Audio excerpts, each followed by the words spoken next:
were there horrendous acts committed. I mean, 10 times the number of people sitting in this room now were murdered on the October the 7th in cold blood, and double the number of people sitting in this room were taken into Gaza as hostages. And the number of people in this room, as we sit here today, are still held as hostages.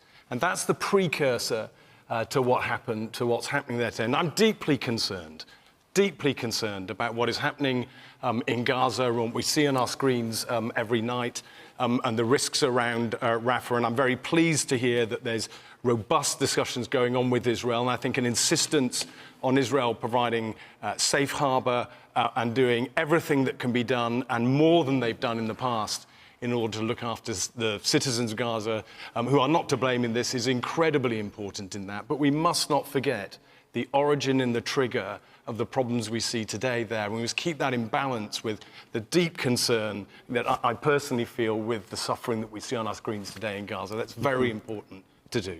And in terms of Latika's question, do you think the UK government should follow the example of the US in terms of stopping supplying some weapons if a major ground operation goes ahead? Well, I'm not aware of which specific weapons the US is stopping. They've got a lot more weapons they're shipping than we are. Well, they've just recently stopped some They've stopped some big bombs, which sounds like a very sensible thing to stop doing.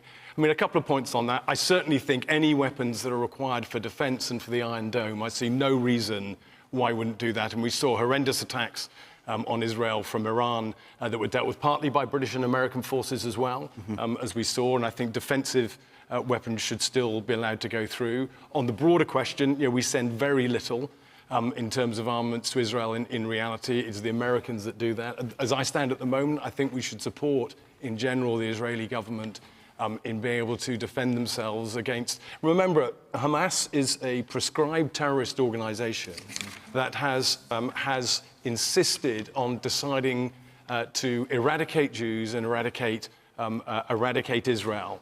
And we've got to remember that when we deal with this. And that's absolutely not the fault of the Palestinian people in general. They deserve more protection than they're getting. I agree with that. We must remember those facts.